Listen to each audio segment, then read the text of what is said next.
Hey guys, welcome to my YouTube channel amazing Arun. तो guys, आज हम बात करने वाले हैं मार्वल सिनेमैटिक यूनिवर्स की एक और टीवी सीरीज के बारे में जिसका नाम है अवेंजर्स असेंबल। गाइस, ये टीवी सीरीज आई थी 2013 में और इसके टोटल 5 सीजन्स बन चुके हैं और आप में से कुछ लोगों ने इसके कुछ सीजन्स देख भी रखे होंगे, लेकिन जिन लोगों ने नहीं देख रखे उनके लिए ये वीडियो खास होने वाली है क्योंकि मैं आज सीजन 1 के एपिसोड 1 को एक्सप्लेन करने वाला हूँ। तो चलिए स्टार्ट करते हैं।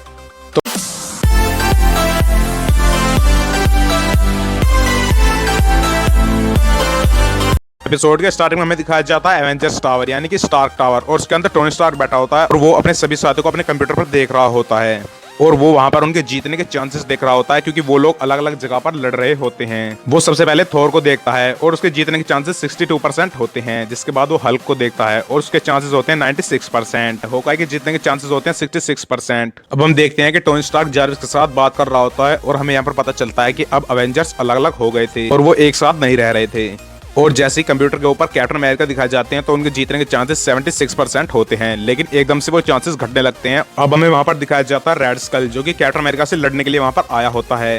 टोनी स्टार्क उसको देखकर हैरान हो जाता है और वो कहता है कि ये तो मर गया था। जिसके बाद जारिस कहता है कि वो असलियत में रेड स्कल ही है।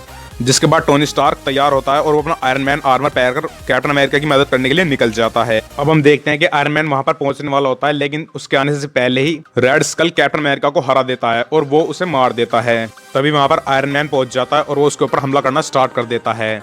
अब हम यहाँ पर देखते हैं कि हाइड्रा के पास अब बहुत ही आधुनिक हथियार आ गए थे, यानी कि उनके पास बहुत ही मॉडर्न टेक्नोलॉजी आ गई थी, जिसे देखकर टोनी स्टार्क हैरान हो जाता है और वो कहता है कि ऐसी टेक्नोलॉजी तो कभी हाइड्रा के पास थी ही नहीं। जिसके बाद रेड स्कल आयरन मैन को भी हरा देता है और तभी हम देखते हैं कि वहां पर मोडोक आ जाता है। तो गाइस, मोडोक कॉमिक्स के अंदर एक टेक्नोपैथिक है जो कि बहुत सारी मशीनों को कंट्रोल कर सकता है और वो खुद भी एक मशीन ही है और वो वहां पर टेलीपोर्ट होकर आ जाता है और उसे देखकर भी आयरन मैन फिर से हैरान हो जाता है कि ये उनकी टीम में कैसे शामिल हो गया। जिसके बाद रेड स्कल से बताता है कि इसके जैसा टेक्नोपैथ कहीं भी नहीं है, इसलिए हमने इसे अपनी टीम में शामिल कर लिया। फिर हम देखते हैं कि मोडोक और रेड स्कल दोनों आयरन मैन को छोड़ देते हैं और वो वहां से टेलीपोर्ट होकर चले जाते हैं। अब हम देखते हैं कि आयरन मैन वहां पर दी एवेंजर्स प्रोटोकॉल को स्टार्ट कर देता है और वो उसे एक्टिवेट करने का ऑर्डर दे देता है। जिसके बाद सभी एवेंजर्स के पास उस प्रोटोकॉल का मैसेज पहुंच जाता है और वो उन सबको आने के लिए कह देता है। अब हम देखते हैं कि होकाई, हल्क और थोर तीनों के तीनों वापस से एवेंजर्स टावर में आने वाले होते हैं और तभी हम देखते हैं कि वहां पर सैम विल्सन भी दिखाया जाता है, यानी कि फैल्कन भी दिखाया जाता है, जिसे टोनी स्टार्क ने बुलाया था क्योंकि वो उसे भी अपने दी एवेंजर्स प्रोटोकॉल में शामिल करना चाहते थे। और हम देखते हैं कि वो निक फ्यूरी से बात कर रहा होता है और तभी वो जल्दी जल्दी में टोनी स्टार्क का मैसेज देखकर एवेंजर्स टावर जाने के लिए निकल जाता है। अब हम देखते हैं कि बाकी सब एवेंजर्स क्वीन जैक्ट के अंदर आ रहे होते हैं और सैम विल्सन पहले ही एवेंजर्स टावर में पहुंच जाता है, जहां पहुंचकर उसे जारविस मिलता है और वो उससे वॉर मशीन के आर्मर को ट्राई करने के लिए कहता है क्योंकि टोनी स्टार्क ने ऐसा करने का ऑर्डर दिया था। लेकिन सैम विल्सन ऐसा करने से मना कर देता है और वो वहां पर रेड विंग सूट को ट्राई करने के लिए कहता है और फिर वो फैल्कन सूट वहां से ले लेता है। अब वो लोग जैसे ही एवेंजर्स टावर में पहुंचते हैं तो वहां जाकर थोर और हल्क के बीच झगड़ा होना शुरू हो जाता है और वो दोनों आपस में लड़ने लगते हैं। जिसके बाद होकाई उन दोनों को रोकता है और वो उन्हें अपने साथ अंदर ले जाता है, जहां पर उन्हें टोनी स्टार्क मिलता है यानी कि आयरन मैन मिलता है और वो उन सबको बताता है कि मोडोक और रेड स्कल दोनों ने मिलकर कैप्टन को मार दिया। जिसके बाद वो सब थोड़े से दुखी हो जाते हैं। अब हम देखते हैं कि वो सबके सब एक क्वीन जेट के अंदर बैठ जाते हैं और वो रेड स्कल और मोडोक से कैप्टन की मौत का बदला लेने के लिए निकल जाते हैं।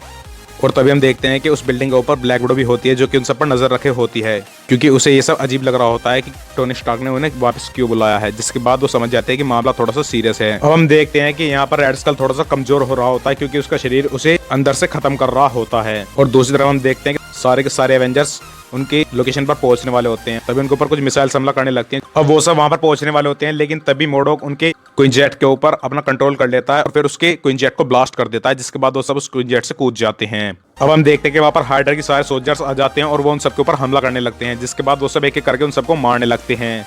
अब हम देखते हैं कि वहां पर हल्क और होकाई के बीच कुछ बहस हो जाती है और वो होकाई को बहुत दूर फेंक देता है, जहां पर हाइड्रा के सोल्जर्स पहले से गन लेकर खड़े होते हैं और वो उसे मारने वाले होते हैं। लेकिन तभी वहां पर ब्लैक विडो आ जाती है और वो उसकी मदद करती है और वो उन सभी हाइड्रा के एजेंट्स को मार देती है।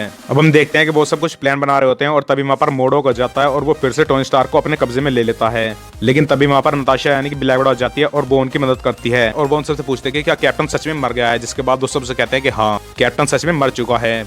जिसके बाद ब्लैक विडो आयरन मैन यानी कि टोनी स्टार्क से कहती है कि तुम सब अकेले अकेले लड़ना बंद कर दो और एक साथ मिलकर लड़ो। जिसके बाद वो उससे अपनी टीम को लीड करने के लिए कहती है और उससे कहते हैं कि क्या तुम्हारे पास कोई प्लान है। जिसके बाद टोनी स्टार्क से कहता है कि मोडोक अब बहुत थक चुका है और फिर नताशा से कहती है कि तुम्हें रेड स्कल को ढूंढना चाहिए, वो एक सुपर सोल्जर रह चुका है, उसके खून के अंदर ट्रेस आइसोटोप हैं जो कि केमिकल स्कैन के अंदर नजर आ जाएंगे। जिसके बाद टोनी स्टार्क ऐसा ही करता है और वो उसे ढूंढने की कोशिश करता है।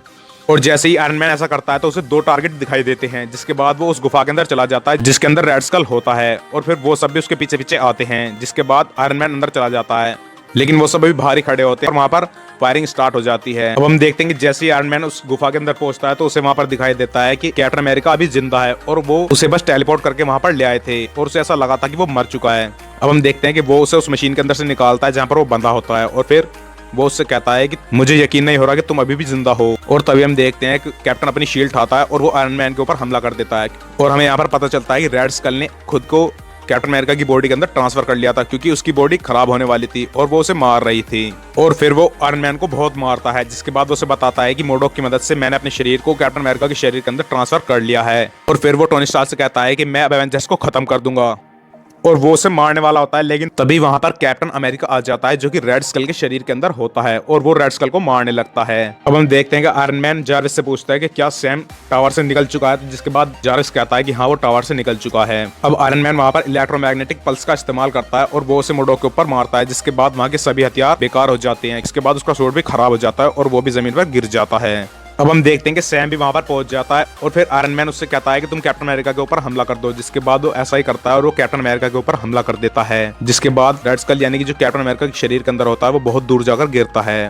टोनी स्टार्क से पूछता है कि तुमने वॉर मशीन वाला आर्मर क्यों नहीं पहना, जिसके बाद सैम उससे कहता है कि मुझे फैल्कन का सूट ही पसंद है इसलिए मैंने इसे ही पहन लिया।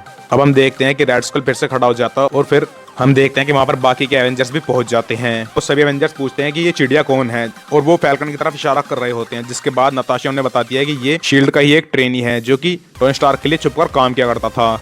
और फिर वो उसे एक मैसेज दिखाती है जो कि निक फ्यूरी का होता है और वो फैल्कन से कहते हैं कि तुम्हें शील्ड से निकाल दिया जाता है, जिसके बाद ब्लैक विडो और बाकी सब उसका एवेंजर्स के अंदर स्वागत करते हैं। अब हम देखते हैं कि टोनी का सूट भी फिर से ठीक हो जाता है और उसकी पावर फिर से वापस आ जाती है और फिर वो वहां पर एक डायलॉग का इस्तेमाल करता है जो कि होता है एवेंजर्स असेंबल, क्योंकि वो इस टाइम पे उनकी टीम का लीडर होता है। हम देखते हैं कि टोनी स्टार्क हल्क और थोर से कहता है कि तुम दोनों मोडोक का ध्यान भटकाओ ताकि वो मुझे परेशान न कर पाए, और वो ब्लैक विडो और होकाई से कहता है कि तुम दोनों कैप्टन को वापस से उसी मशीन में लगाओ, और वो फैल्कन से उस मशीन को चलाने के लिए कह देता है, जिसके बाद वो कहता है कि मैं रेड स्कल के साथ लड़ूंगा। अब हम देखते हैं कि वो सब ऐसा ही करते हैं और फिर थोर और हल्क मोडोक को बहुत दूर फेंककर मारते हैं, जिसके बाद वो एक दीवार के अंदर घुस जाता है और वहीं पर अटक जाता है। अब हम देखते हैं कि वो कैप्टन अमेरिका और रेड स्कल को दोनों को उस मशीन के अंदर बैठा देते हैं, जिसके बाद फैल्कन उस मशीन को स्टार्ट कर देता है और वापस से कैप्टन अमेरिका अपनी बॉडी के अंदर आ जाता है। अब हम वहां पर देखते हैं कि कैप्टन अमेरिका उन सबसे कहता है कि तुमने अच्छा काम किया और वो स्टार को शाबाशी देता है, जिसके बाद वहां पर रेड स्कल उससे कहता है कि तुमने मुझे बता दिया कि मुझे क्या बनना चाहिए, जिसके बाद वो मोडोक को ऑर्डर देता है और मोडोक टोनी स्टार्क के सूट को उसके शरीर से अलग कर देता है। आयरन मैन के सारे आर्मर को अपने शरीर के ऊपर चढ़ा लेता है और वो कहता है कि अगर तुमने मुझे कैप्टन का शरीर नहीं लेने दिया तो मैं तुम्हारा शरीर ले लूंगा, जिसके बाद वो उसका सूट ले लेता है। वो उसके आर्क रिएक्टर को भी निकाल लेता है। हम देखते हैं कि टोनी स्टार्क वहां पर जमीन पर गिर जाता है। फिर रेड स्कल खुद को एक नए नाम से पुकारता है जो कि होता है आयरन स्कल। अब वो मोडोक की मदद से वहां से टेलीपोर्ट हो जाता है, जिसके बाद कैप्टन अमेरिका टोनी स्टार्क के पास जाता है और फिर टोनी स्टार्क से कहता है कि पहले मैंने तुम्हारी जान बचाई थी और अब तुम्हारी बारी है, जिसके बाद एपिसोड यहाँ पर खत्म हो जाता है। इससे आगे कहानी हमें दिखाई जाएगी एपिसोड 2 में और उसे भी मैं आपके सामने जल्दी ही लाऊंगा। तो गाइस चैनल को सब्सक्राइब कर ले, वीडियो को लाइक करें और मार्वल सिनेमैटिक यूनिवर्स की पुरानी किसी मूवी की एक्सप्लेनेशन वीडियो देखने के लिए अभी हमारे चैनल के अंदर जाएं या फिर इस वीडियो के डिस्क्रिप्शन में उन सबकी लिंक है, आप वहां से जाकर भी उन सबको देख सकते हैं। तो इस वीडियो में इतना ही और फिर मिलता हूँ आपको अगली वीडियो में नेक्स्ट पार्ट के साथ। तब तक के लिए बाय बाय।